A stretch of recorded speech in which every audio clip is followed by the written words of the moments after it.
الحمد لله رب العالمين والعاقبة للمتقين والصلاة والسلام على سيد الأنبياء والمرسلين وعلى آله وأصحابه وأهل بيته وأولياء ملته وعلماء أهل سنته أجمعين. أما بعد فأعوذ بالله السميع العليم من الشيطان اللعين الرجيم. بسم الله الرحمن الرحيم. قل إن كنتم تحبون الله فاتبعوني يحببكم الله ويغفر لكم ذنوبكم. صدق الله مولانا العظيم. إن الله وملائكته يصلون على النبي يا أيها الذين آمنوا صلوا عليه وسلموا تسليما. اللهم صل على سيدنا ومولانا محمد وعلى آل سيدنا ومولانا محمد وبارك وسلم وصل علیہ. کوئی زبان خاموش نہ رہے، محبت سے درود پاک پڑھیے. الصلاۃ والسلام علیک یا سیدی یا رسول اللہ وعلی آلک واصحابک یا سیدی یا حبیب اللہ. الصلاۃ والسلام علیک یا سیدی یا نبی اللہ وعلی آلک واصحابک یا محبوب رب العالمین. تمام حمد و ثنا اللہ رب العزت کی ذات اقدس کے لیے ہے، جو خالق جہاں بھی ہے اور مالک زمین و آسمان بھی. اللہ جل جلالہ وعم نوالہ کی حمد و ثنا کے بعد حضور نبی رحمت، شفیع امت، تاجدار رسالت، شہنشاہ ختم نبوت، حامی بے کساں، غم گسار زمان، شفیع آسیاں، سید انس و جاں، سرور عالم، نور مجسم، شفیع معظم، شاہ بنی آدم، رسول خدا، حبیب کبریا، احمد مجتبی، حضرت محمد مصطفیٰ صلی اللہ علیہ وسلم کی بارگاہ بے کس پناہ میں ہدیہ درود و سلام پیش کرنے کے بعد نہایت ہی عزت و وقار کے لائق حاضرین و سامعین، قرب و جوار سے تشریف لائے ہوئے میرے بزرگوں، دوستوں اور پیارے بچوں، السلام علیکم ورحمۃ اللہ وبرکاتہ. ماشاءاللہ بڑا خوبصورت اہتمام کیا گیا. اللہ تعالیٰ آپ سب کی محبتیں، کاوشیں، آپ کے جذبات اپنی بارگاہ میں قبول فرمائے. دعا کیا کریں ہم یہ جو کچھ بھی کرتے ہیں نا، اللہ ہمیں اس کے اندر اخلاص کی دولت عطا فرمائے. بناوٹ، تکلف، تصنع، ریاکاری سے ہم سب کو محفوظ فرمائے. بڑی ضرورت ہے اس وقت اخلاص کے ساتھ دین متین کا کام کرنے کی. ہماری محافل اگر با مقصد ہو جائیں تو یقین جانیں دنیا کے اندر مسلمانوں کی زوال کی کیفیت ختم ہو جائے. ہم جو محفل میلاد مصطفیٰ صلی اللہ علیہ وآلہ وسلم کا انعقاد کرتے ہیں، اس کا ایک بنیادی مقصد یہ ہوتا ہے کہ ہم اپنی آنے والی نسل کے اندر حضور علیہ السلام کی محبت کو منتقل کر کے جائیں. علامہ اقبال رحمۃ اللہ تعالی علیہ نے ایک بڑی خوبصورت بات کہی. آپ فرماتے ہیں کہ اگر اپنی آنے والی نسلوں میں حضور کی محبت منتقل کرنا چاہتے ہو نا، تو تم 3 چیزیں اپنی اولاد تک منتقل کر کے جاؤ. تم دیکھو گے کہ وہ حضور سے ٹوٹ کر پیار کرنے لگ جائے گا. سب سے پہلی چیز فرمایا، اپنی اولادوں کو کثرت سے رسول اللہ صلی اللہ علیہ وسلم پہ درود پڑھنا سکھا دو. درود شریف یہ اتنی زبردست چیز ہے، جب بندہ کثرت سے اسے پڑھتا ہے اللہ مقدر کی ساری سیاہیاں دھو ڈالتا ہے. اللہ دلوں میں حب رسول کے چراغ روشن فرماتا ہے. آج بعض والدین اعتراض کرتے ہیں، بچے چڑچڑے بہت ہو گئے ہیں، ضدی بہت ہیں، بات نہیں مانتے. آپ یہ نسخہ استعمال کر کے دیکھیں ایک تسبیح انہیں لے دیں اور انہیں کہیں کہ یہ میلاد کا تحفہ ہے تمہارے لیے، روزانہ 100 مرتبہ رسول اللہ کی ذات پہ درود شریف پڑھا کرو۔ کبھی آپ یہ کام کر کے دیکھیں، انشاءاللہ چند ہفتوں کے اندر آپ کو پتہ لگے گا کہ ان کے لہجے میں نرمی آ جائے گی اور ان کی بولی میں مٹھاس پیدا ہو جائے گی اور ان کا یہ غصہ اور چڑچڑاپن دور ہو جائے گا۔ اور درود شریف کا سب سے بڑا فائدہ یہ ہے کہ میرے پاک نبی صلی اللہ علیہ وسلم نے ارشاد فرمایا، قیامت کے دن میرے سب سے زیادہ نزدیک وہ ہوگا جس نے سب سے زیادہ مجھ پہ درود پاک پڑھا ہوگا۔ تو بھلا اس سے بڑھ کے ہمیں اور کیا چاہیے کہ امام الانبیاء کا قرب اور وہ بھی جنت میں ہمیں نصیب ہو جائے۔ تو اس لیے حضور کی ذات پہ کثرت سے درود خود بھی پڑھیں، اپنی اولادوں کو بھی پڑھنا سکھائیں۔ دوسری چیز فرمایا کہ اپنی اولادوں کے سامنے حضور کے حسن و جمال کا تذکرہ کیا کرو۔ یہ خوبصورتی ہے نا، خوبصورتی حسن، فطرتی طور پہ انسان کا دل اس کی طرف مائل ہوتا ہے۔ اگر بلی کے چھوٹے چھوٹے بچوں میں بھی خوبصورتی نظر آئے تو انسان کا دل ادھر بھی کھنچا چلا جاتا ہے۔ کبھی سرسبز وادی میں انسان پہنچے اور لہلہاتی ہوئی گھاس نظر آئے تو وہ نظارہ انسان کے دل کو کھینچ لیتا ہے۔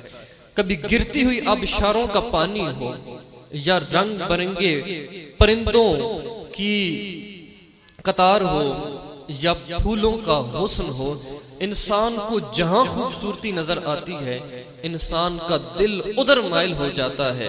تو علامہ اقبال نے کہا اگر یہ سچی بات ہے اور طے شدہ بات ہے، جہاں حسن ہوتا ہے انسان کا دل وہاں مائل ہو جاتا ہے، تو کیوں نہیں اپنی اولادوں کو اس پاک بارگاہ کے اندر لے کے جاتے کہ جو سارے حسینوں کا بھی امام ہے، جس کو اللہ نے کائنات کا سب سے حسین ترین چہرہ عطا فرمایا ہے۔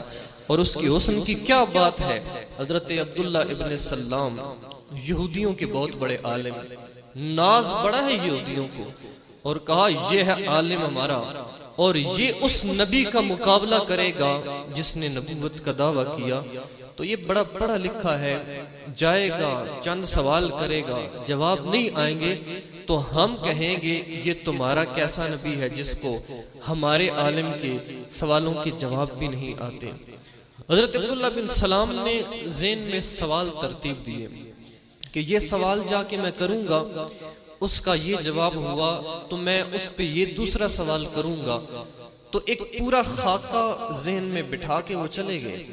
جب حضور صلی اللہ علیہ وسلم کی بارگاہ میں پہنچے نا، امام الانبیاء اس وقت اپنے غلاموں کو تبلیغ ارشاد فرما رہے تھے، صلہ رحمی پہ گفتگو چل رہی تھی، پیار اور محبت کا درس دے رہے تھے۔ جب حضرت عبداللہ ابن سلام وہاں پہنچے نا تو وہاں پہ بیٹھ گئے۔ جب حضور کی زبان اقدس سے میٹھے میٹھے الفاظ سنے اور حضور علیہ السلام کے چہرے انور کا دیدار کیا، گفتگو ختم ہوئی، حضرت عبداللہ بن سلام آگے بڑھے اور کہا یا رسول اللہ ہاتھ آگے کیجئے، میں آپ کا کلمہ پڑھ کے آپ کا غلام بننا چاہتا ہوں۔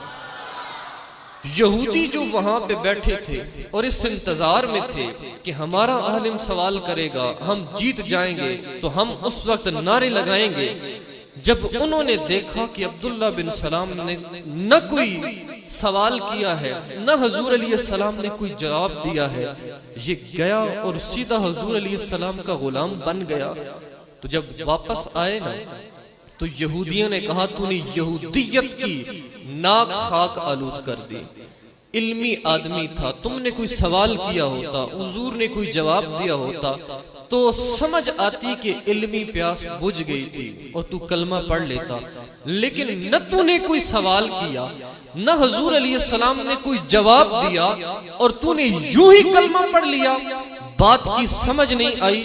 حضرت عبداللہ بن سلام کہتے ہیں یہ بات میری سمجھ میں بھی نہیں آئی۔ فَلَمَّا رَأَيْتُ وَجْهَهُ عَرَفْتُ أَنَّ وَجْهَهُ لَيْسَ بِوَجْهِ كَذَّابٍ، جب میری نظر حضور علیہ السلام کے چہرے پر پڑی تو میں نے پہلی نظر میں ہی جان لیا جس کا چہرہ اتنا خوبصورت ہو وہ کبھی جھوٹا نہیں ہو سکتا۔ تو حضور علیہ السلام کا چہرہ ہی اتنا حسین اللہ رب العزت نے بنایا تھا کہ جو دیکھتا تھا وہ کلمہ پڑھ کے مسلمان ہو جاتا تھا. تو اس لیے حضور علیہ السلام کی حسن و جمال کا تذکرہ اپنی اولاد کے سامنے کیا کریں. تیسری چیز علامہ اقبال رحمۃ اللہ تعالی علیہ نے کہا حضور علیہ السلام کی سیرت کے واقعات بیان کیا کریں. آقا کریم صلی اللہ علیہ وآلہ وسلم کی سیرت اتنی خوبصورت ہے، یقین مانے دشمن بھی آپ کے پاس آتے تھے تو ان کی رائے بدل جاتی تھی اور وہ کلمہ پڑھ کے مسلمان ہو جایا کرتے تھے. اور حق تو یہ ہے کہ جو حضور علیہ السلام کی بارگاہ میں آتا تھا پھر وہ حضور کا ہی ہو کے رہ جاتا تھا. حضرت زید رضی اللہ تعالی عنہ چھوٹی سی عمر ہے، لوگوں نے پکڑ لیا، غلام بنا کے انہیں دور دراز علاقے میں بیچ دیا. بکتے بکتے حضرت خدیجہ رضی اللہ تعالی عنہ کے پاس پہنچے. جب حضور علیہ السلام کا نکاح حضرت سیدہ خدیجہ سے ہوا تو حضرت زید رضی اللہ تعالی عنہ کو تحفے میں حضور علیہ السلام کی خدمت میں پیش کر دیا گیا. اب حضرت زید حضور علیہ السلام کی خدمت میں رہتے تھے، غلامی کا شرف حاصل ہوا. تو کچھ عرصہ گزرا تو جو زید کے رشتہ دار تھے وہ آئے مکے میں اور انہوں نے زید کو دیکھا تو جا کے اس کے والد کو اطلاع دے دی، تمہارے بیٹے کو ہم نے دیکھا ہے کہ وہ مکے میں ایک شخص کی غلامی میں زندگی گزار رہا ہے. تو وہ زید کے والد جو کئی سالوں سے تڑپ رہے تھے اپنے بیٹے کے لیے اور ان کی ماں روتی تھی اور زید کے والد اتنی محبت کرتے تھے، ان کی جدائی میں شعر کہا کرتے تھے. جب انہیں پتا چلا فوراً حضور علیہ السلام کی بارگاہ میں پہنچ گئے اور کہا کہ سنا ہے آپ بڑے کریم ہیں، تو میں چاہتا ہوں کہ آپ میرے بیٹے کو میرے حوالے کر دیں، اس کے بدلے میں آپ جو کچھ لینا چاہیں میں آپ کو دینے کے لیے تیار ہوں. تو حضور علیہ السلام نے کہا یہ زید موجود ہے، اس سے پوچھ لو، اگر یہ تمہارے ساتھ جانا چاہے تو میں بغیر کچھ لیے اسے تمہارے ساتھ روانہ کر دوں گا، اور اگر یہ میرے پاس رہنا چاہے تو پھر میں اسے نہیں جانے دوں گا. چنانچہ وہ تو بڑی خوش ہوئے. کون اپنے گھر نہیں جانا چاہے گا؟ کون ماں باپ کے پاس زندگی نہیں گزارنا چاہے گا؟ کون غلامی چھوڑ کے آزادی کو ترجیح نہیں دے گا؟ جب انہوں نے یہ بات کی نا تو حضرت زید رضی اللہ تعالی عنہ نے کہا کہ میں حضور کا دامن چھوڑ کے کہیں بھی نہیں جانا چاہتا. والد حیران ہو گیا، کہا بیٹا تم غلامی کو آزادی پر ترجیح دے رہے ہو، یہاں غلام بن کے زندگی گزار رہے ہو، کسی کے اشاروں پہ چل رہے ہو، وہاں پہ آؤ گے آزاد زندگی ہوگی اور ماں باپ کے پاس نہیں جاؤ گے. اس نے کہا وہ مزہ جو مجھے حضور علیہ السلام کی غلامی میں آیا ہے نا وہ ماں کی گود میں بھی نصیب نہیں ہوا. جو لطف حضور علیہ السلام کی غلامی میں آیا ہے نا وہ مزہ مجھے باپ کے سائے شفقت کے اندر بھی نصیب نہیں ہوا. اس لیے میں حضور کے دامن کو چھوڑ کے کہیں بھی نہیں جانا چاہتا. تو آئیں، اگر ہمارے آقا امام الانبیاء اتنے کریم ہیں اور اتنے لجپال ہیں تو ہمیں بھی حضور علیہ السلام کا سچا غلام بن کے زندگی گزارنی چاہیے. تو غلام کون ہوتا ہے؟ اللہ تعالیٰ نے قرآن مجید میں ارشاد فرمایا قل ان کنتم تحبون اللہ فاتبعونی یحببکم اللہ. اے محبوب آپ فرما دیجئے اگر تم اللہ سے محبت کرتے ہو تو پھر میری غلامی اختیار کرو تو تمہارا رب بھی تم سے محبت کرنے لگے گا وَيَغْفِرْ لَكُمْ ذُنُوبَكُمْ اور تمہارے گناہ بھی معاف فرما دے گا. تو اب حضور علیہ السلام کا غلام کون ہوتا ہے؟ ایک واقعے سے میں آپ کو سمجھانا چاہتا ہوں غلام کون ہوتا ہے. ایک بادشاہ تھا، دربار لگا تھا، تو ایک مرتبہ ایک تاجر آیا. اس نے آ کے کہا کہ میرے پاس چند غلام ہیں، بادشاہ سلامت میں آپ کی خدمت میں پیش کرنا چاہتا ہوں.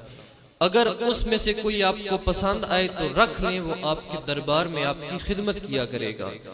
بادشاہ نے کہا ٹھیک ہے، ایک ایک غلام کو پیش کیا۔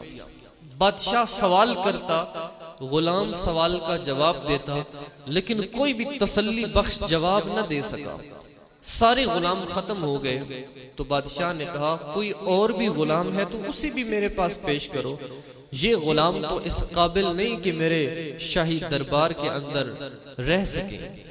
تو وہ کہنے لگا اور تو میرے پاس کوئی غلام نہیں، ہاں ایک ہے لیکن وہ ضد کر کے ساتھ آ گیا ہے، میں اسے لانا نہیں چاہتا تھا لیکن وہ آپ کے دربار کے قابل نہیں ہے۔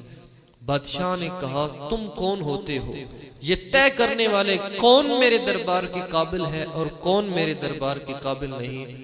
فوراً اس غلام کو بھی پیش کیا جائے۔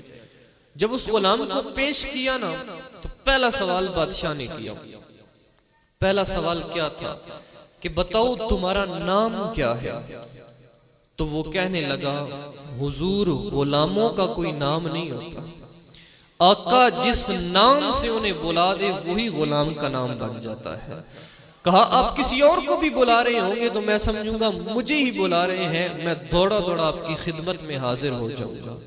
یہ ہوتا ہے غلام کہ وہ اپنا نام بنانے کے چکر میں نہیں ہوتا۔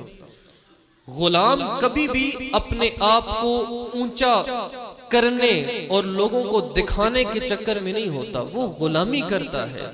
لہٰذا ہم بھی دیکھیں کہیں ہم محفل سجا کے یہ تو نہیں کوشش کرتے کہ لوگوں کو پتہ چلے کہ فلاں صاحب نے گھر کے اندر اتنی بڑی محفل سجائی ہے، اور کہیں ہمارا یہ تو جو ہے ذہن میں نہیں ہوتا کہ دعا میں بھی ہمارا نام لیا جائے کہ فلاں صاحب نے اتنی دیگیں چاولوں کے لنگر کے لیے دی ہیں، فلاں بندے نے یہ کام بھی نیکی کا کیا ہے۔ اگر ہم اپنا نام بنانے کے چکر میں ہیں تو پھر ہم غلامی نہیں کر رہے۔ غلام وہ ہوتا ہے جو اپنا نام نہیں بناتا، جو بلکہ اپنے آقا کا نام ہی بلند کیا کرتا ہے۔ تو اس لیے حضور کے غلام بنے۔ دوسرا سوال کیا بادشاہ نے کہ بتاؤ تمہیں کھانے میں کیا پسند ہے؟ تو وہ کہنے لگا کہ حضور غلام جو ہوتے ہیں نا، غلام انہیں آقا جو دے دے وہ کھا لیا کرتے ہیں، وہ نخرے نہیں کیا کرتے۔ جو آقا کی خواہش ہوتی ہے، جو آقا کی مرضی ہوتی ہے، جو انہیں دے دے وہ کھا لیا کرتے ہیں۔ اگر ہم حضور کے غلام ہیں اور سچے غلام ہیں تو یاد رکھیں میری رسول کریم صلی اللہ علیہ وسلم نے رشوت کے پیسے لینے سے منع کیا ہے۔ ہمارے رسول کریم صلی اللہ علیہ وآلہ وسلم نے جھوٹی قسم کھا کے مال بیچنے سے منع کیا ہے۔ حضور علیہ السلام نے جھوٹ بول کر تجارت کرنے سے منع کیا ہے۔ حضور علیہ السلام نے لقمہ حرام خود بھی کھانے، اپنی اولاد کو کھلانے سے بھی منع فرمایا ہے۔ تو جو حضور علیہ السلام کا سچا غلام ہوگا نا، وہ وہی کھائے گا جو کھانے کا امام الانبیاء نے حکم دیا ہے، اور جس کے کھانے کا حکم نہیں دیا وہ اپنے آپ کو اس سے بچائے گا۔ تیسری چیز کہا غلام کون ہوتا ہے؟ تیسرا سوال جب اس نے کیا بادشاہ نے تو کہا تمہاری کوئی خواہش ہو، تمہاری کوئی آرزو ہو، بتاؤ میں تمہاری آرزو پوری کرنے کے لیے تیار ہوں۔ میں بادشاہ ہوں تو میرے اختیار میں جو کچھ ہو سکا میں تیری خواہش پوری کروں گا۔ اس نے کہا حضور غلام کی کوئی خواہش نہیں ہوتی، بس آقا اسے جو کہہ دیتا ہے بس وہی اس کی خواہش بن جاتی ہے۔ تو اگر ہم حضور علیہ السلام کے غلام ہیں تو اپنی خواہشوں کو مٹا دیں اور حضور علیہ السلام جیسا ہمیں دیکھنا چاہتے تھے بس ویسے بن جائیں زندگی کے اندر۔ یہ ہوتا ہے سچا غلام۔ اور امام الانبیاء صلی اللہ تعالی علیہ وآلہ وسلم کے غلاموں کا یہی طرز عمل تھا۔ حضور علیہ السلام کی زبان سے بات نکلتی تھی، صحابہ فوراً اس پہ عمل کرنا شروع کر دیا کرتے تھے، سوچتے نہیں تھے، غور نہیں کرتے تھے، یہ نہیں کہتے تھے لوگ کیا کہیں گے، یہ نہیں کہتے تھے کہ معاشرہ کیا کہے گا، بس وہ کہتے تھے آقا کا حکم ہو گیا ہے اور غلام کا کام ہے غلامی کرنا، اور اب ہم حضور علیہ السلام کی غلامی کریں گے۔ حضرت عبداللہ ابن مسعود رضی اللہ تعالی عنہ مسجد نبوی میں تشریف لا رہے تھے کہ آقا کریم صلی اللہ علیہ وآلہ وسلم نے اندر سے صدا دی کہ جو جہاں پہ ہے وہیں پہ بیٹھ جائے۔ حضور علیہ السلام کی جب یہ صدا کانوں میں پڑی نا، حضرت عبداللہ ابن مسعود باہر گلی کے اندر ہی بیٹھ گئے اور گھسٹتے گھسٹتے وہ مسجد کے اندر تشریف لائے۔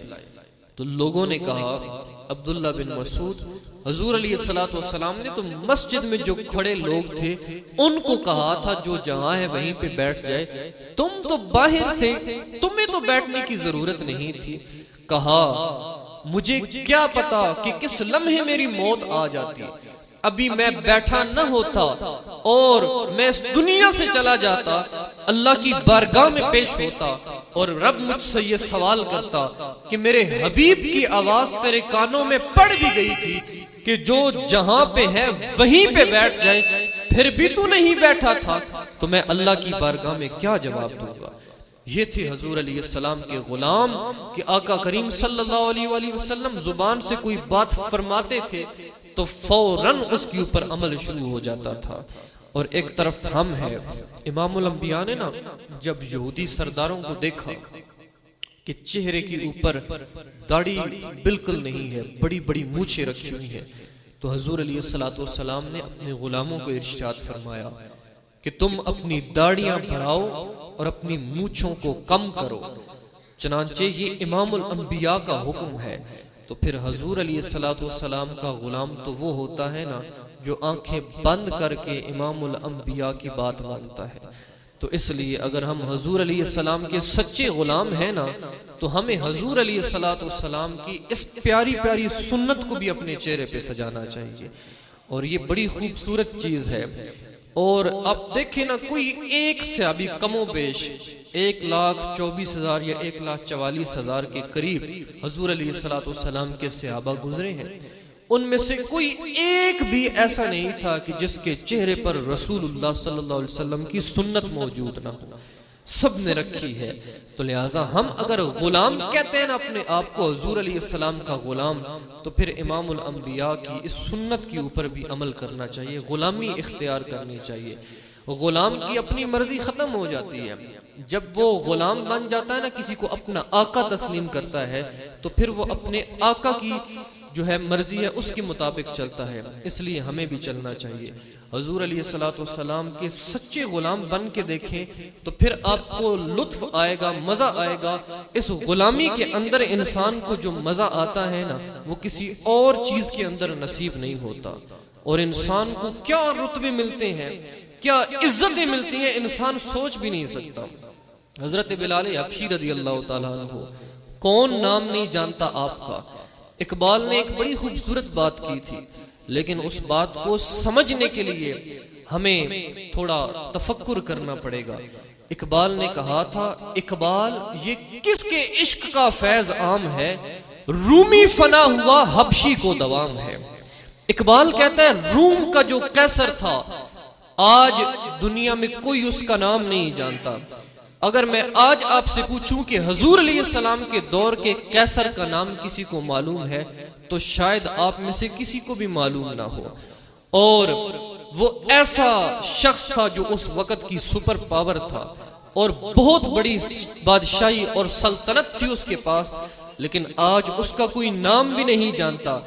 لیکن میں ایک چھوٹے سے بچے سے بھی اگر پوچھوں نا مجھے رسول اللہ صلی اللہ علیہ وآلہ وسلم کے مؤذن کا نام بتا تو وہ فوراً پکار کے کہے گا حضرت بلال حبشی رضی اللہ تعالیٰ عنہ۔ تو کون سی چیز ہے جس نے بلال جیسے غلام اور کالے رنگ موٹے ہونٹ والے شخص کو منبر و محراب کا بھی موضوع بنا دیا، اور لوگ آج بھی اس کی عظمتوں کے ترانے پڑھتے ہیں؟ اور کیا وجہ ہے کہ وقت کا بادشاہ اور ہزاروں لاکھوں کی فوج رکھنے والا جو اس دور کی سپر پاور کہلاتا تھا آج اس کا کوئی نام بھی نہیں جانتا؟ تو اقبال کہتا ہے اس کی ایک ہی وجہ ہے، تھا تو وہ بادشاہ لیکن اس کے ہاتھ میں دامن میرے رسول کا نہیں تھا، اور یہ تھا تو ذات کا غلام لیکن اس کے ہاتھ میں دامن محمد عربی صلی اللہ علیہ وآلہ وسلم کا تھا، لہٰذا اس کے تذکرے اب قیامت تک باقی رہیں گے۔ تو جو حضور علیہ السلام کا غلام بن جاتا ہے، آپ کی غلامی اختیار کرتا ہے، اللہ اس کو عظمتیں عطا فرماتا ہے۔ حضرت اورنگزیب عالمگیر ایک بڑے عادل بادشاہ گزرے ہیں ہندوستان کے اندر۔ حضرت اورنگزیب عالمگیر کے پاس ایک مرتبہ ایک شخص آیا، تھا وہ بہروپیہ، کہنے لگا میں روپ بدلتا ہوں، تو میں روپ بدل کے آپ کے پاس آؤں گا تو آپ مجھے پہچان نہیں پائیں گے۔ اورنگزیب عالمگیر بڑا زیرک اور دانا بادشاہ تھا، بڑا ہوشیار آدمی تھا۔ اس نے کہا تم میرے پاس آؤ، میں تمہیں پہچان لوں گا، اگر نہ پہچان سکا تو تم جو مانگو گے میں تمہیں انعام دوں گا۔ تو اس نے کہا ٹھیک ہے۔ وہ غربت کا مارا ہوا تھا، گیا روپ بدلنے کی کوشش کی، بادشاہ کو چند فوجیوں کی ضرورت پڑی اور کہا لوگوں کو جو ذرا تگڑے نوجوان ہیں وہ آ جائیں، ہم ان میں سے چند فوجی منتخب کریں گے اپنی فوج کے لیے۔ اب وہ گیا گھر میں، اس نے بڑی بڑی مونچھیں رکھیں اور خوب ڈیل ڈول بنا کے آیا اور اپنے آپ کو ایک تنوع نوجوان ظاہر کرنے لگا۔ جب وہ پہنچا تو بادشاہ سلامت کے سامنے پہنچا تو بادشاہ نے فوراً اس کو دیکھتے ہی پہچان لیا اور اس کے ہاتھ پہ چند روپے رکھتے ہوئے کہا یہ تمہارے آنے جانے کا کرایہ ہوا، میں نے تمہیں پہچان لیا ہے۔ چنانچہ وہ بہروپیہ بڑا شرمندہ ہوا، واپس چلا گیا۔ کچھ عرصہ گزرا، بادشاہ سلامت کو مکتب کے لیے چند استاد رکھنے کی ضرورت پیش آئی۔ اورنگزیب عالمگیر نے اعلان کیا جو لوگ پڑھے لکھے ہیں وہ میرے پاس آ جائیں، میں اپنے مکتب میں بچوں کی تعلیم کے لیے اسے استاد رکھنا چاہتا ہوں۔ کچھ لوگ آئے اور آ کے بادشاہ کو انٹرویو دینے لگے، سوال و جواب کا سلسلہ شروع ہوا۔ وہ بہروپیہ بھی آیا، سر پہ اس نے دستار باندھ لی اور صحیح طریقے سے لباس پہن کے وہ آ گیا۔ جو ہی وہ اورنگزیب عالمگیر کے سامنے بیٹھا نا، اورنگزیب عالمگیر نے نظر اٹھائی، فوراً پہچان لیا اور کہا تو وہی بہروپیہ ہے، جا آج بھی میں نے تجھے پہچان لیا ہے۔ وہ پھر واپس چلا گیا۔ کچھ عرصہ گزرا، اورنگزیب عالمگیر اپنی سلطنت کے اندر مصروف رہا تو ایک مرتبہ اورنگزیب عالمگیر جا رہا تھا کسی بڑی مہم کے اوپر۔ اب جب رستے میں جا رہا تھا اس نے دیکھا ایک پہاڑ کی چوٹی ہے، کچھ لوگ ایک طرف سے اوپر جا رہے ہیں، دوسری طرف سے نیچے آ رہے ہیں۔ اس نے جب رش لگا ہوا دیکھا نا تو پوچھا یہ کون لوگ ہیں اور کدھر جا رہے ہیں؟ انہوں نے کہا کہ یہ اوپر ایک اللہ کا بڑا پہنچا ہوا بزرگ رہتا ہے، اللہ کا بڑا قریبی ولی ہے، جو بندہ بھی اس کے پاس جا کے دعا کرواتا ہے اللہ تعالیٰ اس کا کام پورا کر دیتا ہے۔ تو ہم اس لیے وہاں دعا کروانے کے لیے گئے ہوئے تھے۔ جب اورنگزیب عالمگیر نے سنا نا پرانے دور کے بادشاہ اللہ والوں کو ماننے والے ہوا کرتے تھے، یہ فتنے بعد کے ہیں، چنانچہ وہ وہاں پہ گیا نا تو اس نے بڑا مشکل سے وہ سفر طے کیا۔ اب پہاڑی رستہ تھا، پتھر بھی تھے رستے میں، اور بادشاہ ویسے ہی بڑے نازک مزاج ہوا کرتے تھے تو پسینہ اس کے پاؤں تک نکل گیا۔ جب وہ پہنچا وہاں پہ اس نے ایک غار کے اندر دیکھا کہ بابا جی بیٹھے ہیں، تو جب وہ وہاں سے اندر جانے لگا نا دربان نے روک لیا اور کہا ذرا ٹھہرو، اندر ابھی اور لوگ موجود ہیں، وہ واپس آتے ہیں تو تمہیں اندر جانے دیا جائے گا۔ اس نے کہا تمہیں پتہ نہیں ہے میں وقت کا بادشاہ ہوں، اورنگزیب عالمگیر ہوں، مجھے تم اندر نہیں جانے دو گے؟ تو وہ کہنے لگا بادشاہ ہوگے تو اپنے علاقے میں ہوگے، یہ اللہ کے ولی کا در ہے، یہاں پہ بادشاہ اور گدا کو نہیں دیکھا جاتا، لہٰذا لائن میں لگو اور اپنی باری پہ آؤ۔ وہ لائن میں لگ گیا، اپنی باری پہ جب پہنچا نا اس شخص کے پاس جو اللہ کا ولی وہاں پہ موجود تھا، اس کے پاس پہنچا تو کہا میں ایک بڑی مہم پہ جا رہا ہوں اور مجھے آپ کی دعا کی ضرورت ہے، دعا کرو اللہ تعالیٰ مجھے اس جہاد کے اندر فتح عطا فرمائے۔ اس نے ہاتھ اٹھائے، دعا کی اور کہا جاؤ اللہ تعالیٰ تمہیں فتح عطا فرمائے گا۔ اورنگزیب عالمگیر نے شکریہ ادا کیا، وہاں سے اٹھ کے جب واپس جانے لگا نا تو وہ شخص کھڑا ہو گیا، اس نے اپنا جبہ کبا اتار کے پھینک دیا اور کہا اورنگزیب عالمگیر ٹھہرو، آج تم مجھے نہیں پہچان سکے، میں وہی بہروپیہ ہوں جو تیرے پاس روپ بدل بدل کے آتا تھا، لیکن تو اسے پہچان لیتا تھا، آج میں نے تجھے دھوکہ دے دیا، آج تو مجھے پہچان نہیں سکا۔ اورنگزیب عالمگیر نے جب اس کی بات سنی تو وہ مسکرایا اور اس نے کہا وہ کتنی مشقت کر کے میں نیچے سے آیا، میرا پسینہ گھٹنوں تک نکل گیا اور یہاں پر آ کے میں نے تجھ سے دعا بھی کروائی، واقعی آج تو نے ایسا روپ بدلا ہے، میں تجھے پہچان نہیں سکا، اب بتا تجھے کیا چاہیے۔ اس دور کے اندر جو سب سے بہترین قسم کے ہیرے ہوتے تھے نا، سب سے قیمتی ہیرے، وہ بادشاہوں کے تاج میں جڑے جاتے تھے۔ تو کہا بادشاہ سلامت، یہ جو آپ کا تاج ہے نا آپ کے سر کے اوپر، میں چاہتا ہوں کہ یہ آپ مجھے دے دیں۔ اب چونکہ وعدہ کیا ہوا تھا، اس نے اپنا سر سے تاج اتارا اور اتار کر اس شخص کے قدموں کے اندر رکھ دیا۔ تو جب اس نے قدموں میں رکھا، وہ واپس پلٹنے لگا اور کہا یہ تو تیرا وہ انعام ہے جو تو نے مانگا ہے، پھر میرے دربار میں بھی کبھی آنا، اب میں اپنی مرضی سے بھی تمہیں کچھ انعام دوں گا۔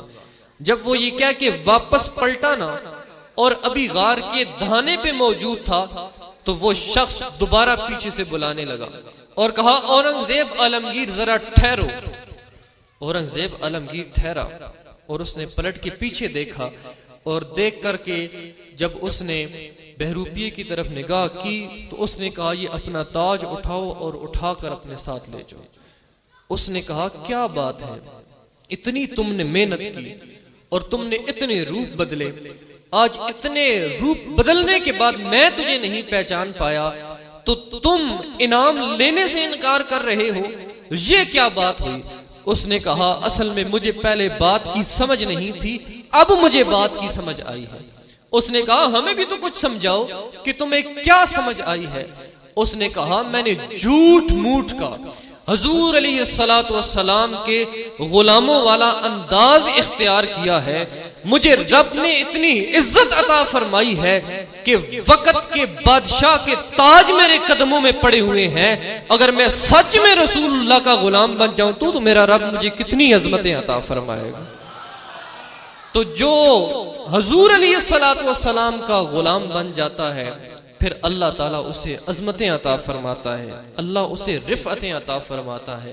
تو آئیں حضور علیہ السلام کی غلامی اختیار کریں، امام الانبیاء صلی اللہ تعالیٰ علیہ وآلہ وسلم کے نقش قدم پہ چلنے کی کوشش کریں۔ حضور علیہ السلام کی آنکھوں کی ٹھنڈک ہے نماز، تو لہٰذا اگر ہم غلام ہیں نا غلام، اور ہم کہتے ہیں کہ غلامی رسول میں موت بھی قبول ہے، تو ایک نعرہ آج سے یہ بھی لگانا شروع کر دیں کہ غلامی رسول میں نماز بھی قبول ہے۔ جب حی علی الصلاۃ اور حی علی الفلاح کی صدا آئے، فوراً دکان بند کر دیا کریں، اپنے کام کاج چھوڑ دیا کریں اور اللہ کی حضور سجدے میں سر رکھنے کے لیے حاضر ہو جایا کریں کہ میں ہوں غلام اور میں نے حضور علیہ السلام کی غلامی کرنی ہے، اور امام الانبیاء نے مجھے نماز پڑھنے کا حکم ارشاد فرمایا ہے۔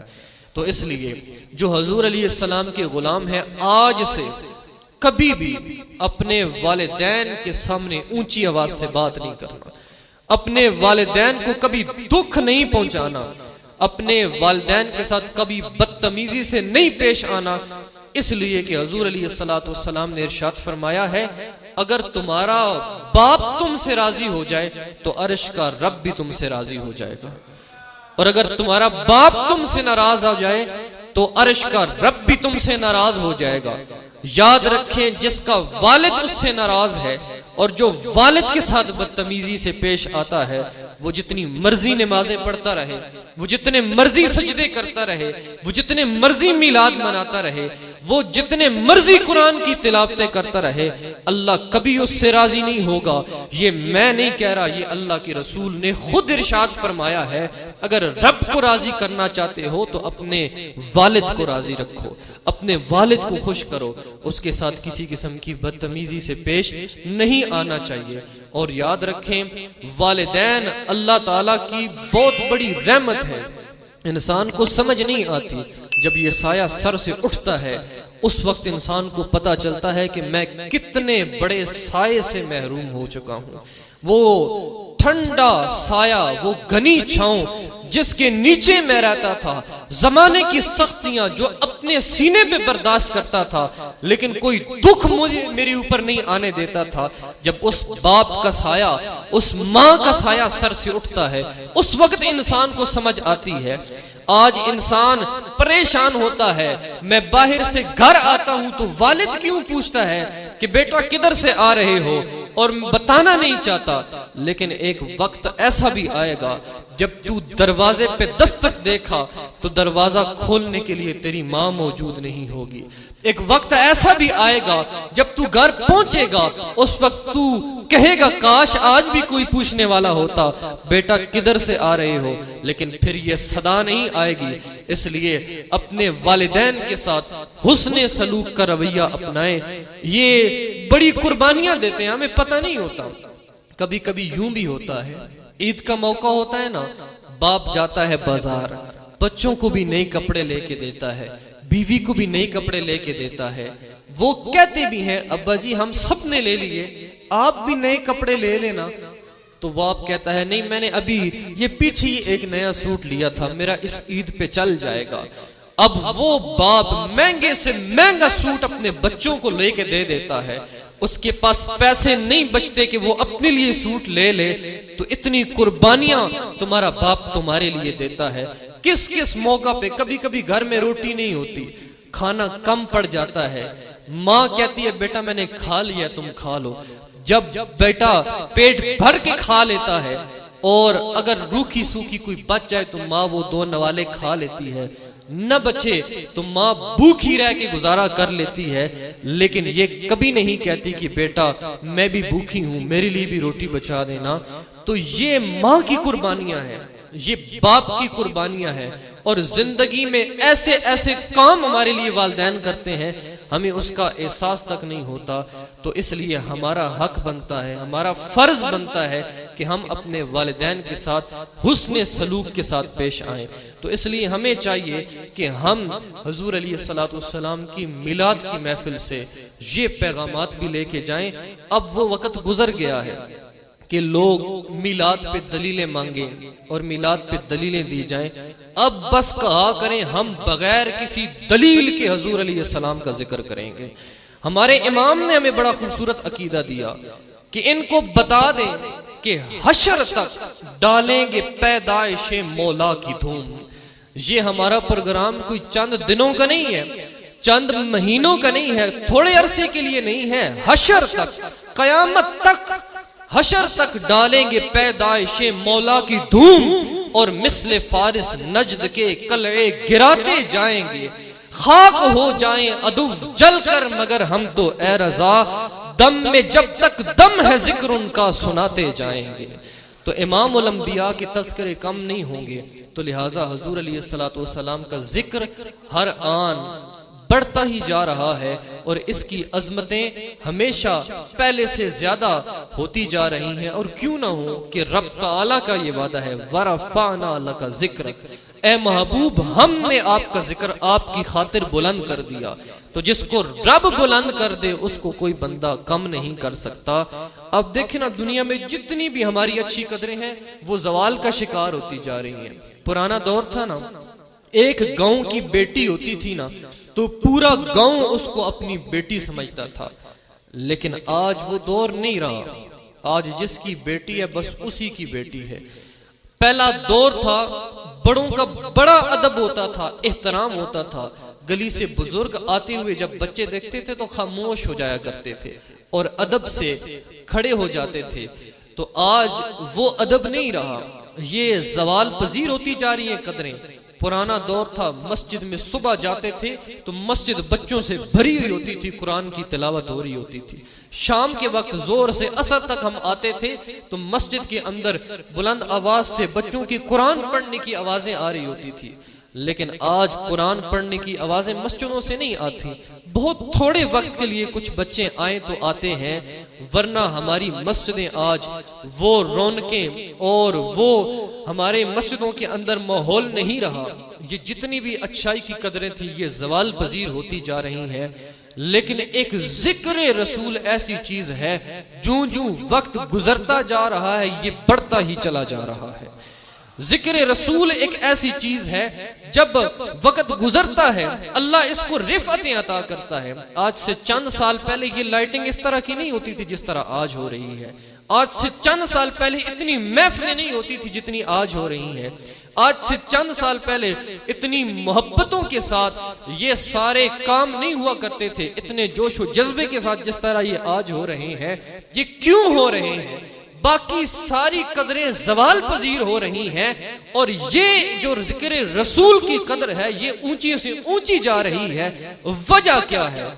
وجہ یہ ہے کہ باقی جتنی قدریں تھیں ان کو ان کے مقام پہ رکھنا یہ ہماری ذمہ داری تھی، ہم نے کوشش کرنی تھی، لیکن ذکر رسول کو بلند کرنے کا ذمہ خود رب کائنات نے اپنے اوپر لیا ہوا ہے، اور فرمایا وَرَفَعْنَا لَكَ ذِكْرَكَ، اے محبوب جوں جوں وقت گزرتا جائے گا میں چار دانگے عالم میں تیری عظمتوں کے ڈنکے بجاتا رہوں گا۔